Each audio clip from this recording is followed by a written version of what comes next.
அஸ்ஸலாமு அலைக்கும். இன்னைக்கு இந்த வீடியோவில் என்ன பார்க்க போகிறோம்னு பார்த்தீங்கன்னா, டே இன் மை லைஃப் vlog தான் பார்க்க போகிறோம். ஸோ வீடியோ வந்து ஸ்கிப் பண்ணாமல் பாருங்கள். ஸோ எப்போவுமே பார்த்தீங்கன்னா ஃபஜர் தொழுதுட்டு அப்படியே வந்து வேலை வந்து ஸ்டார்ட் ஆகும், ஸ்கூலுக்கு விட்றது ஃப்ரெஷ்ஷுன்னு. பட் இப்போல்லாம் பார்த்தீங்கன்னா பயங்கர டயர்டாக இருக்குது. ஏன்னா விடாமல் மழை பெஞ்சிட்டே தான் இருக்குது. ஸோ இந்த மழைனாலேயே பார்த்தீங்கன்னா குளிரில் அப்படியே நமக்கு தூக்கம் வந்துகிட்டே இருக்குது. ஸோ ஃபஜர் தொழுதுட்டு கொஞ்சம் நேரம் உட்காந்துட்டு இருப்பேன், ஓதிட்டு இந்த மாதிரி இருப்பேன்.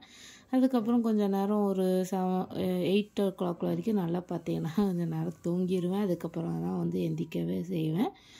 ஸோ எந்திரிச்சோடனே பார்த்தீங்கன்னா ஃபஸ்ட்டாக வந்து கிச்சனுக்கு போகிற வேலையாக தான் இருக்கும். ஸோ இஸ்ரா வந்து எந்திரிக்காமல் பார்த்துப்பேன். இந்த டைமில் என்னை எந்திரிச்சானா வேலையை பார்க்க விட மாட்டாள். ஸோ வந்து எந்திரிச்சோடனே பார்த்தீங்கன்னா தண்ணி வச்சுட்டு ஃபஸ்ட்டாக வந்து டீ போட்டுருவோம் எல்லாருக்கும் சொல்லிட்டு டீ போடுற வேலை தான் ஃபஸ்ட்டாக காலையிலே ஸ்டார்ட் ஆகும்.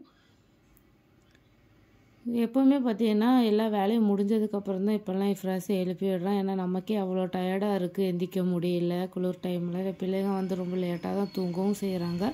ஸோ அதனால் நான் என்ன பண்ணுறேன்னு பார்த்தீங்கன்னா எல்லா வேலையும் முடிச்சுட்டு அதுக்கப்புறம் தான் வந்து ஃப்ரெஷ்ஷை வந்து ஸ்கூலுக்கு எழுப்பி விடவே செய்வேன். ஸோ ஃப்ரெஷ்க்கு டீ ஆற வச்சுட்டு பிரேக்ஃபாஸ்ட்டும் ரெடி பண்ணியாச்சு. பண்ணோன்னா தான் அவனை எழுப்பி ப்ரெஷ் பண்ண வச்சுட்டு டீ கொடுத்துட்டு பார்த்தீங்கன்னா உமா வந்து அடை மாதிரி சுட்டியிருந்தாங்க. வீட்டில் மாவு இருந்துச்சு, அடை மாதிரி சுட்டியிருந்தாங்க.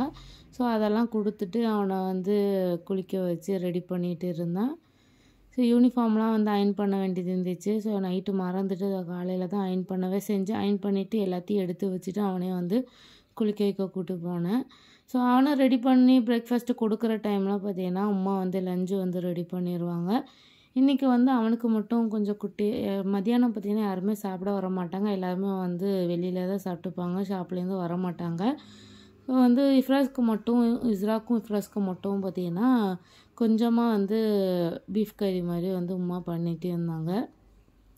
ஸோ வந்து ப்ராப்பராக வீடியோலாம் எடுக்க முடியல, குட்டி குட்டி கிளிப்ஸ் மட்டும் தான் சும்மா எடுத்திருந்தேன். ஏன்னா வந்து காலையில் ரொம்ப அவசரத்தில் தான் எல்லா வேலையும் ஓடிட்டு இருக்கும். இப்போ பார்த்திங்கன்னா நான் வேனில் வந்து சேர்த்துருக்கோம். அதனால் கொஞ்சம் சீக்கிரமாகவே வேன் வந்துடும் சொல்லிட்டு நேரத்தோடய எழுந்திரிச்சு சடன்னு வேலை பார்க்க மட்டும் தான் கரெக்டாக டைம் இருக்கும். ஸோ ஒரு 3 o'clock மதியம் பார்த்திங்கன்னா ஒரு ஸ்நாக்ஸ் கொடுத்து விட சொல்லுவாங்க. ஸோ அதுக்கு வந்து பிஸ்கெட்டோ இல்லைன்னா நட்ஸோ கொடுத்து விட சொல்லுவாங்க. ஸோ அதுக்கு வந்து ஃப்ரெஷ்க்கு வந்து நட்ஸு வந்து வச்சு விட்டுருவேன். ஸோ காலையில் ஸ்நாக்ஸுக்கு அவன் என்ன சொல்கிறானோ அதையே வந்து டெய்லி வச்சு விட்டுருவேன். ஸோ அதுக்கப்புறம் லஞ்சு பாக்ஸ் வந்து ரெடி பண்ணிட்டேன். ஏன்னா அவனை ரெடி பண்ணியாச்சு, நீ லஞ்சு பேக் மட்டும் தான் ரெடி பண்ணணும்னு அதெல்லாம் வந்து ரெடி பண்ணதுக்காண்டி வந்தாச்சு. ஸோ லஞ்சு பேக் இன்றைக்கி பார்த்திங்கன்னா பீஃப் கறியும் வந்து நெய்ச்சோறும் தான் வந்து பண்ணியிருந்தாங்க. ஸோ அதை வந்து லஞ்சுக்கு வச்சாச்சு. ஃப்ரெஷ்ஷை ரெடி பண்ணிகிட்டு இருக்கும்போதே பார்த்திங்கன்னா இஸ்ரா முழிச்சு கொஞ்சம் நேரம் விளாடிட்டு இருந்தால் அப்புறம் அம்மா கிட்டே கொடுத்துட்டு லஞ்சு பேக்கில் வந்து எல்லாம் எடுத்து வச்சுட்டு இருந்தேன்.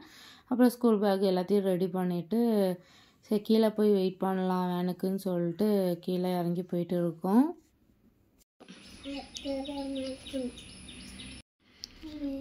பிஸ்மில்லாஹி தவக்கல்து. வேன் பார்த்தீங்கன்னா 9:40 to 50 எப்படியும் வந்துடும். ஸோ அந்த டைம் கணக்கு பண்ணி வெளியே போய் நிற்பேன். இஸ்ராவுமே ஜன்னல் வழியாக பார்த்துட்டே இருப்பாள் எப்போவும்.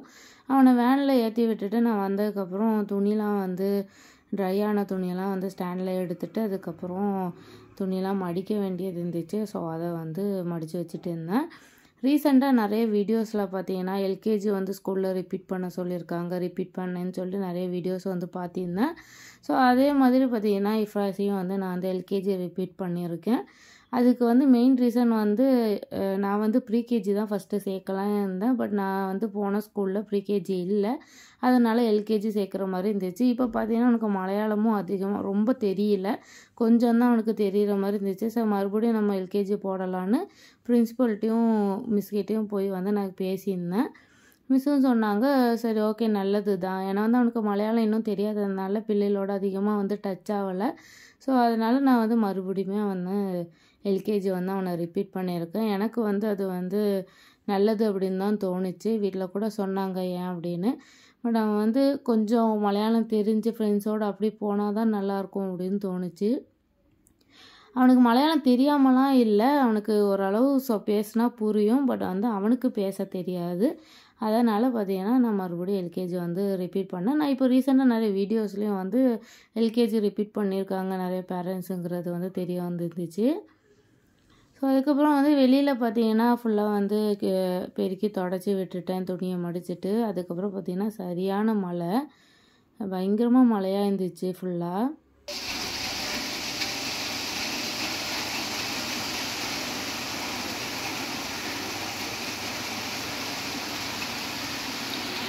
ஈவினிங் வந்து 3:50லேருந்து 4க்குள்ளே வேன் வந்துடும். ஸோ அந்த டைமை வந்து பார்த்துட்டு கீழே போய் அவனை வந்து கூப்பிட்டுட்டு வந்துடுவேன். வந்தோடனே அவன் வந்து ஃப்ரெஷ் ஆகிட்டு அதுக்கப்புறம் அவன் பாட்டுக்கு விளையாடிட்டு இருப்பான். வந்தோடனே ஜூஸ் ஏதாவது கொடுப்பேன், குடிச்சிட்டு விளையாடிட்டு இருப்பான். அந்த டைமில் வந்து டீ வந்து போட்டுருவேன் ஈவினிங். அப்புறம் மகரிப் கிட்டே பார்த்தீங்கன்னா ஒரு மணி நேரம் வந்து அவனை உட்கார வச்சு ஹோம்ஒர்க் ஏதாவது இருந்தால் சொல்லி கொடுக்குறது, அதுக்கப்புறம் ஹோம்ஒர்க் எழுத வைக்கிறது, டெக்ஸ்ட் புக்கில் வந்து கலர் அடிக்க வைக்கிறது. அவனுக்கு நிறைய வீடியோவில் சொல்லியிருப்பேன் அவனுக்கு கலர் அடிக்கிறதுனா ரொம்ப பிடிக்கும்னு. ஸோ அந்த மாதிரி விஷயங்கள்லாம் வந்து பண்ண வைப்போம். 1 மணி நேரம் தான் இருப்பான், அதுக்கு மேலே அவன் உட்காரலாம் மாட்டான். அந்த டைமில் ஹோம்ஒர்க்லாம் வந்து பண்ண வச்சுருவேன். அவன் பாட்டுக்கு வந்து இந்த டைமில் ஹோம்ஒர்க் பண்ண வானா வந்துடும். வந்துட்டு கொஞ்சம் நேரம் ஹோம்ஒர்க்லாம் பண்ணிவிட்டு அவன் பாட்டுக்கு மறுபடியும் விளையாட போவான். கொஞ்சம் நேரம் சாப்பாடு ஊட்டினதுக்கப்புறம் விளையாடிக்கிட்டே பார்த்தீங்கன்னா தூங்கவும் செஞ்சுருவான்.